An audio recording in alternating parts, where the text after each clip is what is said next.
Hello. Alors, pensez-vous avoir toujours raison?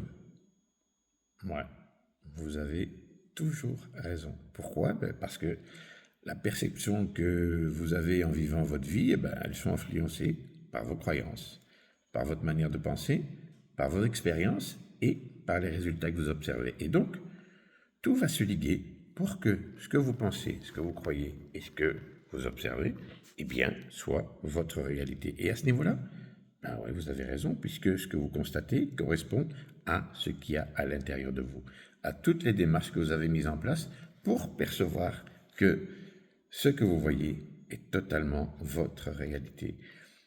Et par exemple, l'argent est dur à gagner, ouais, vous allez voir que dans votre existence, l'argent ne va pas arriver facilement, que vous allez devoir travailler très dur pour y arriver et que vous allez devoir euh, implémenter des stratégies pour que vous puissiez faire entrer l'argent nécessaire pour que vous puissiez vivre sereinement. Et si vous pensez que c'est vraiment très dur et que l'argent n'est pas pour vous, vous risquez à ce moment-là d'avoir raison et de ne pas en avoir pour vivre la vie que vous vous destinez à vivre puisque l'argent est trop dur à gagner. Et d'autres pourtant pensent le contraire, pensent que l'argent est facile à gagner, que l'argent est une énergie, que l'argent coule. Et ces gens ont plus facile et vivent cette vie en ayant raison de le penser puisque c'est ce qui leur arrive. Donc, qu'est-ce qui se passe en fait? On peut penser ce qu'on veut, on peut croire plein de choses, et pourtant, quand on observe, on remarque que d'autres personnes peuvent vivre une autre réalité. Et comment ça se fait? Pourquoi ces gens y arrivent? Ils sont blindés de chance? Non, ils croient autrement. Ils ont raison de croire autrement puisque ce qu'ils observent et ce qu'ils croient leur permettent d'avoir une vie différente de la vôtre. Alors, tout n'est pas mauvais. Il y a certaines choses, certaines croyances qui vous limitent et qui vous font percevoir la vie d'une certaine manière, qui vous amènent certains résultats. Est-ce mauvais? Est-ce bien? Votre expérience, votre manière de les vivre, vous convient, puisque vous continuez à faire comme ça et que ça vous va bien. Et par exemple, au sein d'une même famille, avec une même éducation, avec les mêmes codes, deux enfants peuvent réagir totalement différemment et avoir d'autres croyances. Et en fonction de ces croyances, ils ont raison. La vie qu'ils vont avoir va être magnifique. Par exemple, mes enfants sont totalement différents. J'ai une fille qui a réussi, on peut dire, comme pour un parent, de dire qu'elle a réussi parce que elle a sa maison, son travail et elle est pleinement épanouie dans ce qu'elle fait. Mon fils aussi, il n'a pas de maison, mais il est globe-trotteur et ça l'amuse grandement et il vit sa vie pleinement tout en étant heureux également, mais en n'ayant pas les mêmes exigences. Et donc, il croit que sa vie est magnifique et ma fille croit la même chose et pourtant, c'est deux manières opposées d'observer le monde et d'y vivre. Alors, ces constatations, elles nous appartiennent.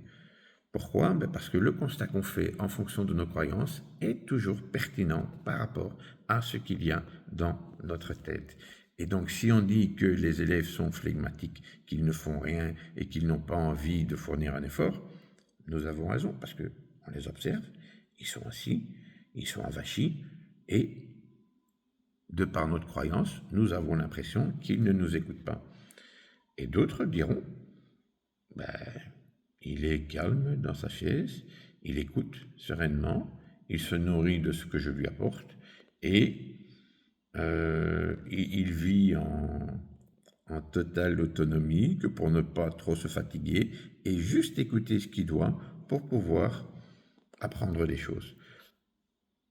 On a une vision qui nous appartient et cette vision peut être erronée aux yeux de certains, peut être sujet à des critiques, à des jugements parce que justement cette croyance que vous avez n'est pas entendue, n'est pas perçue de la même manière et notre seule manière, je dirais ouais, vraiment, notre seule manière de pouvoir justifier notre manière de croire, c'est de juger l'autre. Et juger l'autre, c'est en fait envoyer notre miroir de ce que nous voudrions croire de la vérité. Et donc, en agissant comme ça, ben oui, nous avons raison. Mais avons-nous raison d'avoir tort? Ça, c'est vous qui allez le déterminer parce que euh, la croyance, ben, c'est le moteur qui va influencer nos observations, nos décisions. Et pourquoi sont-elles aussi impactantes? Eh bien, d'abord, posons-nous la question, nos croyances sont-elles vraies ou pas? Ben, elles sont bien réelles. Et pourquoi sont-elles réelles? Parce que nous les observons et nous pouvons, en fonction de nos croyances, eh bien, percevoir que le monde qui nous entoure correspond à ce que l'on croit. Et c'est ça qui est édifiant. Chacun a des croyances différentes et chacun voit le monde à son image, comme il le perçoit, avec ses croyances. Et tout le monde a raison. C'est ça qui est dingue. C'est que si je comprends ça, eh bien à ce moment-là, je peux changer. Je peux changer mes pensées limitantes, celles qui me disent l'argent est dur à gagner. Je peux peut-être penser que l'argent est facile à gagner. Alors, mes expériences, mes connexions, tout ce que j'ai mis en place ne va pas me permettre d'y arriver facilement. Donc, je vais devoir tout transformer. Je vais devoir agir différemment, ouvrir une autre vision, une autre manière de faire, ancrer d'autres habitudes, connecter d'autres neurones qui vont me permettre de percevoir autre chose. Est-ce que c'est facile d'y arriver? Non. Est-ce que c'est possible d'y arriver? Oui.